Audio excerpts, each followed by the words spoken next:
Yes, yes. Welcome to the ancient world of tabletop games. I am Agamemnon from the historical documentary Time Bandits. This is a report from a fugitive.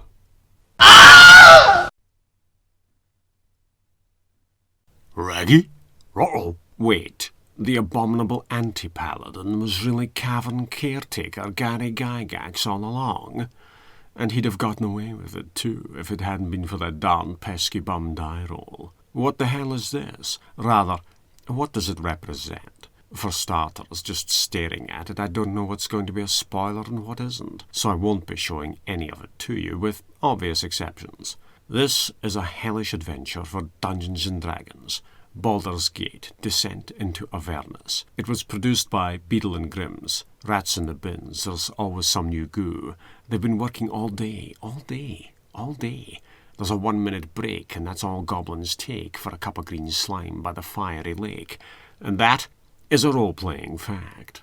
It was Christmas in July. I'd accidentally ordered 3 copies of this through a website that underwent a severe onset of treacle. If the order had gone ahead, my bank account would have suffered a severe heart attack. I opted to cancel the 2 accidental orders. For a moment, I pondered buying an extra copy in and doing an utterly ridiculous channel giveaway, but the postage on that would have killed me. Here it is, 1 of 1,000, a luxury purchase, and a Christmas treat when it arrived in December. The company was set up to provide props and other gadgets that the founders didn't have when they were playing Dungeons & Dragons. No one had stuff like this. What sort of stuff? Oh, you know, gear, things, items. A hellacious model of a giant vehicle ripped straight from a Mad Max movie. The adventure design team admitted that much, and an obvious admission it was. Another version of this vehicle is widely available. It's not a spoiler. I considered the purchase of the hardback adventure, which is around £30, and the War Machine for roughly twice that. Adventure and massive car together will set you back £90, give or take. And I thought about the alternative. If I'm spending close to £100 on an adventure and a massive prop, should I just go the whole hog and buy the Platinum Edition? There are items on the website from this box sold separately, and they come to just over $100, plus an arm and a leg for postage from America. I could have bought a few props from the website, the hardback book, and the large hell machine, and not had much change out of £200. For just over twice that, I went the whole hog. It's a ridiculous amount of money to spend on a role-playing adventure. Yet spend I did, and it was done purely for this channel. Do I regret not picking up a second copy as a giveaway? No, that would have been a fucking insane move. Mad enough that I purchased a single Platinum Edition from Beadle and Grimm's. What's in the box without spoiling anything? There are items that don't fit in the box. That hellacious battle truck has its own box. The front of the model lifts off, making it slightly easier to fit a figure on there. And the rear of the model, with a great deal of encouragement, also lifts off to reveal a cargo area miniature combat arena if your taste inclines to that sort of nonsense. I haven't added any colour to the model. It arrived that way. However, I may run over the monster with a lick of paint just to draw out some of the details. If I mess that up, it's no one's fault but mine. And if I mess it up, hey, it's paint, and a second run will forgive all sins and wipe away the errors. Without my painterly interference, the War Machine is already custom-made. This death wheel at the front is exclusive to the Platinum release of the adventure. When in doubt, add a spiky death wheel of Doom and Destruction with a K. What else isn't in the box? This map tube. For obvious reasons of the plot, I can't show you the battle maps. I think it's better to say adventure maps. Who knows?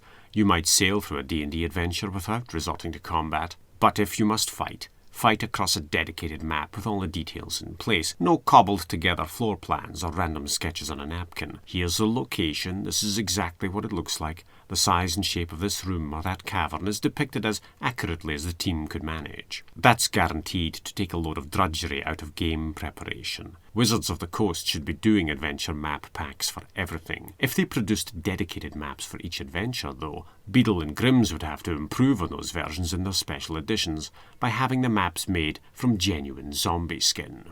Yes, these are amazing. No, I won't show any of them to you for fear of spoilers.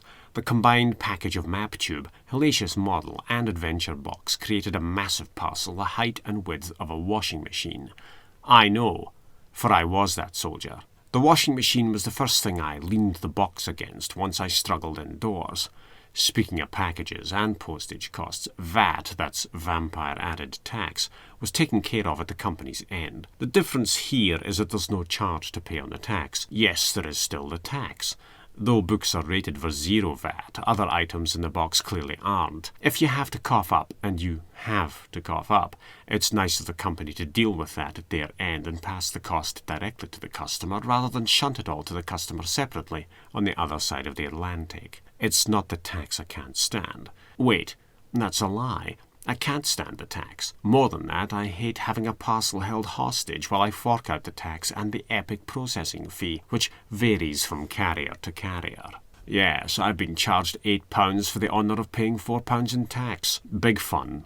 Now we come to the box itself. No, I'm not even going to open this. If you want to see some of the goodies available separately on the company's site, that's up to you. Spoilers, the adventure isn't hardbacked. It is broken up into individual books for ease of play, and I like that. It makes the adventure books less durable, but more endurable from a gaming viewpoint. What happens when you take a single volume and spread it across 6 books? Is adventure management easier? Yes and no. Think of the adventure as a sacred text. A cake. It's a sacred text cake.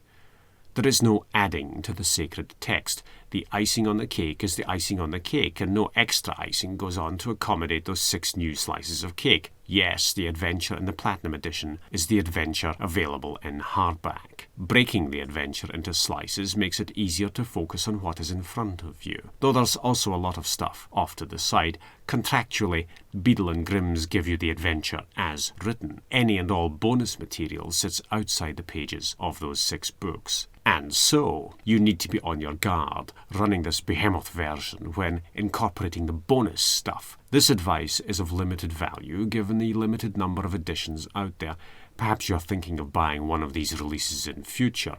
If so, first save your pennies. These things and the postage charges on them are not cheap. Second, be prepared to work harder on bonus material. A shocker, I know. There are trinkets and items and gadgets and things.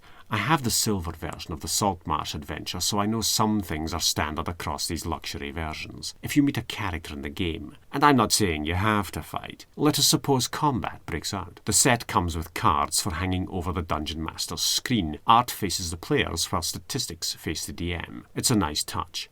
Even more welcome is the separate art package. Original adventure art is repeated separately. We've all played hide the adventure text when showing off art on a scenario book page. Separate art gets around the problem of covering a book or of scanning and printing the art from the book yourself, fiddly with a hardback adventure. Anything else? All that and more. No, I don't really do unboxings, and I can't do an unboxing packed with spoilers. Go elsewhere on the YouTubes if you're after the details. This is a video about going daft every once in a while. For me, this was an impossible item. I'd never normally buy this thing. The purchase of the Silver Saltmarsh set was a tryout to see if I liked the presentation of that less expensive production. Would I buy a Platinum set? Is there a market for this? Yes. I was notified of its availability by company email and worked out if I could budget for it. As I could, I went in and tried to buy the set. That's when I accidentally ordered it 3 times over. I didn't spend too long deliberating.